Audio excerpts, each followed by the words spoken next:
হঠাৎ বিশ্বনবী দেখলেন আকাশের সূর্যের আলো ক্ষীণ হতে শুরু করেছে, কমতে শুরু করেছে। তিনি খেয়াল করে দেখলেন এর কারণ সাইয়েদনা জিব্রাইল বিশাল ফেরেশতাদের বহন নিয়ে পৃথিবীতে নেমে আসছেন। পড়েন সুবহানাল্লাহ। এসে বললেন, ইয়া রাসূলুল্লাহ, আমি 1,40,000 ফেরেশতা নিয়ে নেমে এসেছি। আপনি কি জানেন না, ঠিক একটু আগে মদিনাতে আপনার এক প্রিয় সাহাবা, তার নাম হচ্ছে মুআবিয়া ইবনে মুআবিয়া আল মুজানি, একটু আগে শেষ নিঃশ্বাস ত্যাগ করেছে।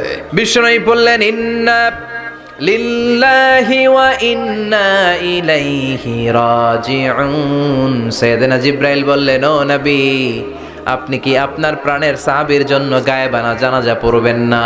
বিশ্বনবী বললেন, অবশ্যই পড়ব। সাহাবীদের মধ্যে ঘোষণা দিলেন, ও সাহাবারা, তোমাদের ভাই মুআবিয়া ইবনে মুআবিয়া আল মুজানি কিছুক্ষণ আগে মদিনাতে ইন্তেকাল করেছে।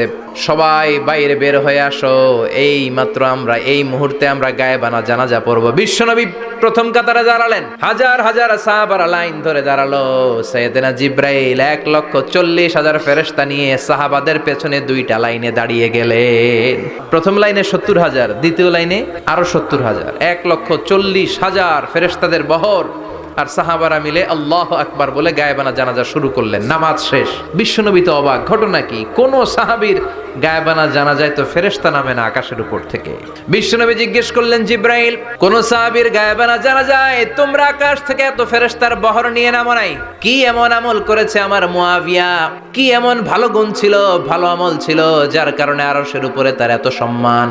সাইয়েদনা জিব্রাইল বললেন, নবী, তেমন কোনো বড় আমল নয়, ছোট্ট একটা আমল, কিন্তু আমলটারে ভালোবেসেছে কে? আপনার এই প্রিয় সাহাবী হাঁটতে বসতে চলতে ফিরিতে সব সময় পড়তো, কুল হুয়াল্লাহু আহাদ আল্লাহুস সামাদ লাম ইয়ালিদ ওয়া লাম ইউলাদ ওয়া লাম ইয়াকুল লাহু কুফুয়ান আহাদ। পড়েন আল্লাহু আকবার।